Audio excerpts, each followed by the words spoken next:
So the other day I was watching a recent video by TJ Kirk entitled Introduction, a Word on Jordan Peterson, The Order of Chaos and Antidote to Meaning.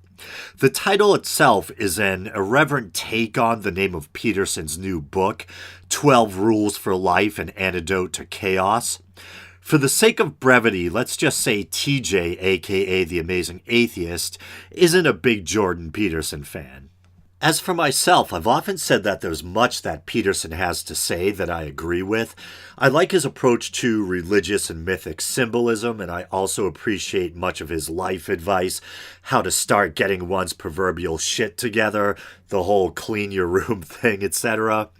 But as a non-believer, as someone who leans towards the materialist side of things, I've often found myself wondering, brass tacks, does the guy actually believe in a personal creator god or an afterlife? And TJ's video actually led me to a couple of Peterson clips that address that issue. Well, kind of. He seems to always remain frustratingly evasive on the subject. And so I'll play a bit from this first clip, and I believe it's entitled Jordan Peterson, Why I Am No Longer an Atheist. And to his credit, he doesn't mince words at the start. He comes right out and he states that he's no longer an atheist, no longer a materialist. But then characteristically, he avoids giving a direct answer as to whether or not he literally believes in some higher power or personal god. And I should clarify up front that in a sense there's no wrong answer. People are free to believe in or not believe in whatever they want. I'm not such a staunch atheist that I can't find value or wisdom in some of what someone who happens to be a believer might have to say. But I guess as a non-believer, I'm just kind of curious. Here's this intelligent, insightful, well-spoken guy, a psychology professor no less, who likes to talk at length about the importance of religion, myth, and symbolism, etc. And I guess even though it might not be any of my business, I just kind of want to know what he actually believes when you really get down to it. When the brain dies, do the lights go out, nothing but the big long dirt nap, or does he actually believe we go somewhere? And I will say up front that I can definitely see the merit in his way of thinking. I think life probably is easier when you view it in a non-materialist sense and see meaning in everything and maybe kind of embrace this illusion, if that's not too harsh, of synchronicity or providence.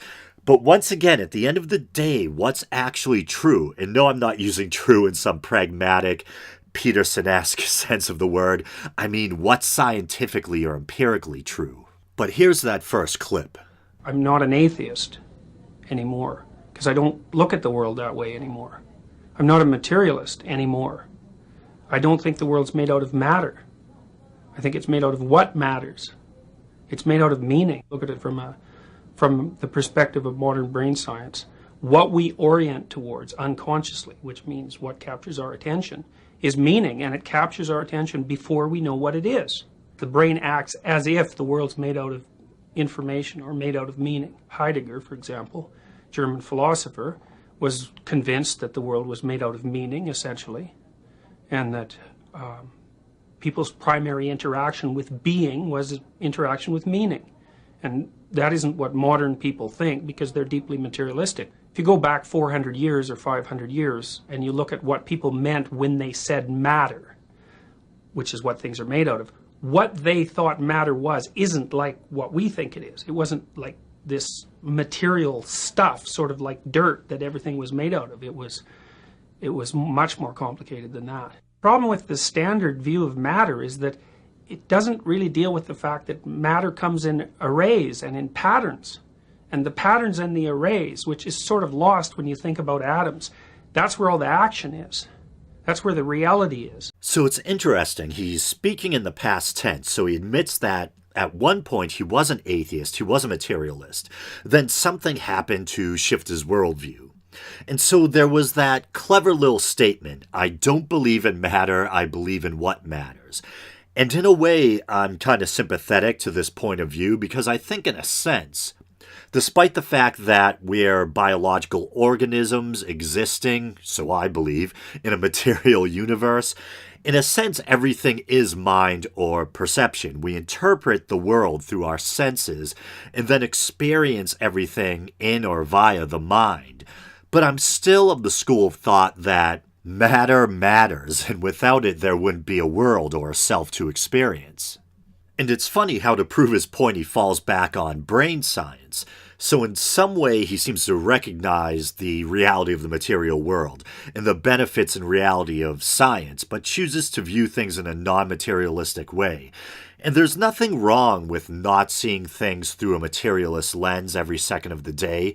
When I'm out and about or taking in the beauty of nature or enjoying art or music or connecting with friends, I'm not constantly thinking this is all just matter.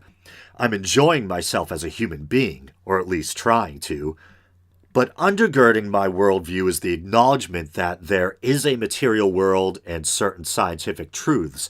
And I don't think there's anything wrong with that. There seems to be this sentiment coming from Peterson at times, and perhaps this is why, in part, why he's garnered some appeal to some on the right. That materialist science, or scientific materialism, is somehow dirty or contemptible or worthy of disdain.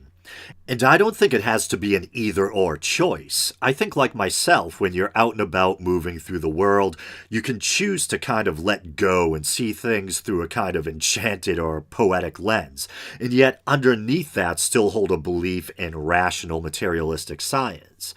And I think to some degree, ironically, that's what Peterson does as well. He speaks a lot as if he has this disdain for matter or being a materialist, and yet he still often references science, neurology, atoms, serotonin levels in lobsters, etc. And what was it he said? He even says, the brain acts as if the world is made out of information or meaning. The brain acts as if, meaning despite his disdain for materialism, he acknowledges there is a meat brain interpreting information or allowing us to interface with the world. But let's move on to the next clip. And I found out through TJ's video that Atheism is Unstoppable actually lampooned this clip a while back. Atheism is Unstoppable. Now, there's a name I haven't mentioned on the show in a while.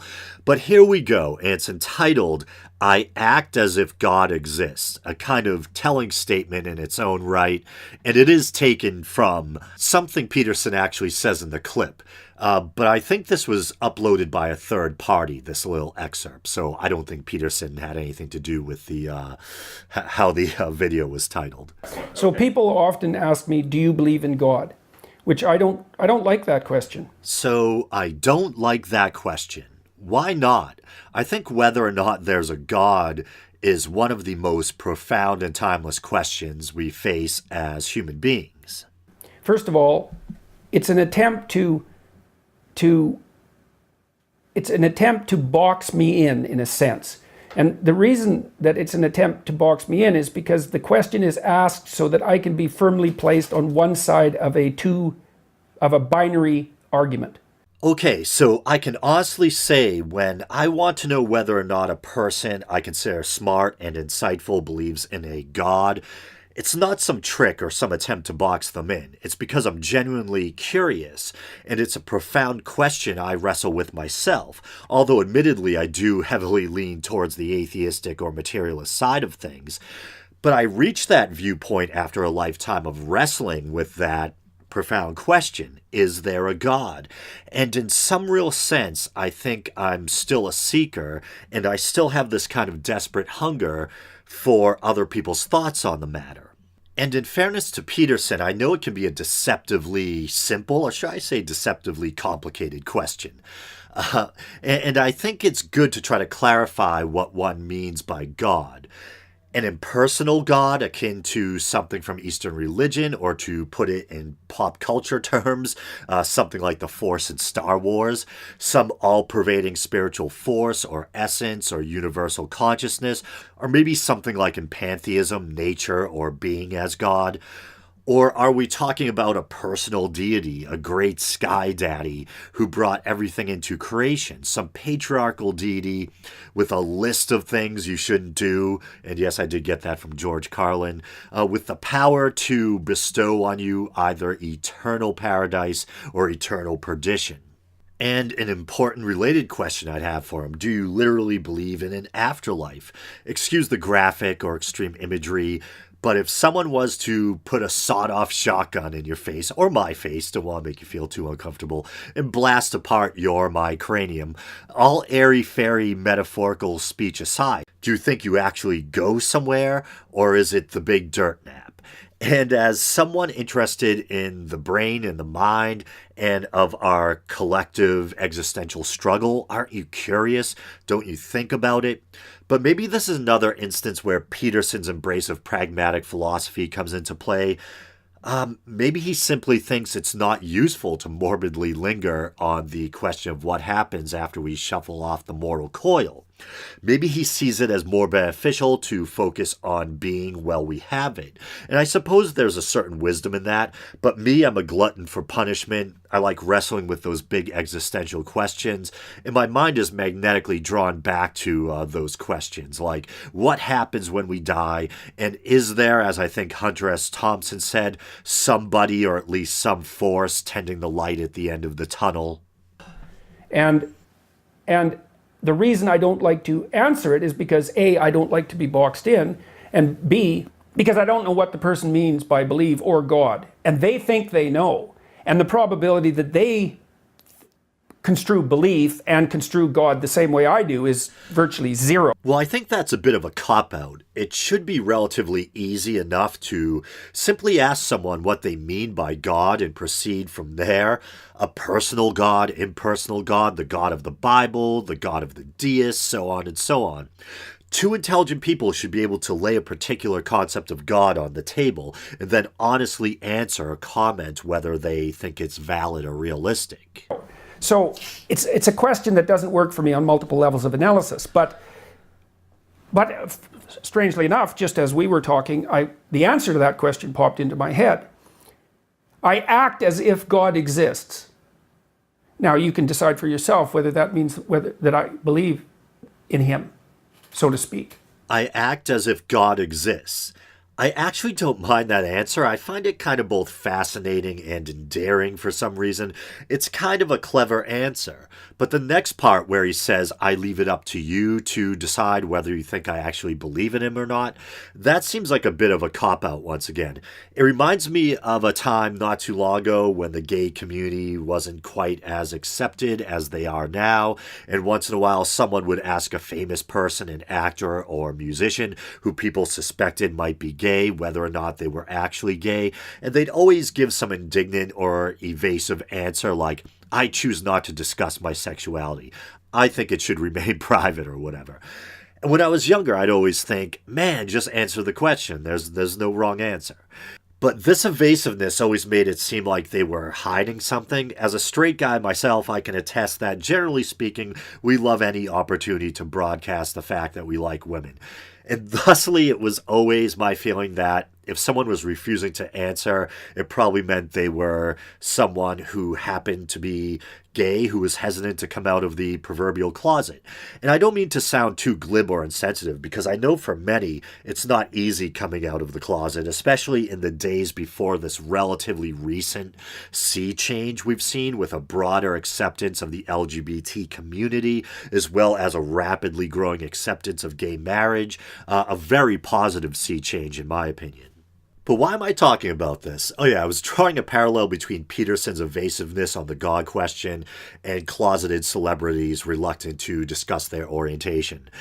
It's like, come on, either you believe in a God and or an afterlife or you don't. You're a philosopher. Tell us what you honestly think. But I act as if he exists. So that's a good enough answer for that. Then with regards to these other issues, the divinity of Christ, well, I would say the same. Problems with the question formulation obtain. What do you mean by divine? And also, what do you mean by Christ? These are very, very difficult questions. No, they're not. And by Christ, I mean what most Christians mean. A guy who supposedly literally rose from the dead 2,000 years ago, walked on water, Son of God, yada, yada, yada. And I know we can mince words, we can comb through the text, wax symbolic, or get into the doctrinal differences regarding the divinity of Christ in the days of the early church, etc. But I think that's kind of the consensus of what most Christians believe. Son of God, rose from the dead, etc. Either you believe that happened or you don't. Easy question. Christ as metaphor, as savior archetype, example of the dying and rising God motif, etc. That's all well and good, but most people, I think, either believe he rose from the dead or didn't. Not difficult questions in my humble opinion. Now, I believe that, for all intents and purposes, I believe that the Logos is divine. Insofar as if by divine you mean of ultimate value, of ultimate transcendent value, yes, it's divine. It's associated with death and rebirth, clearly, because the Logos dismantles you and rebuilds you. So that's what happens when you make an error. When you make an error, some part of you has. So here he gets into the symbolic value of the concept of the Logos, a Greek word meaning roughly, word, but also to speak, or I say, I think.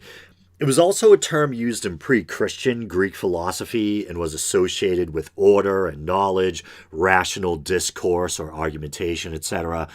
Then the Stoics associated it with the divine animating principle. And I wonder if there's a link there between that use of the word and how it came to be used in Christian theology. It's a title or honorific used for Jesus in the Gospel of John, I think.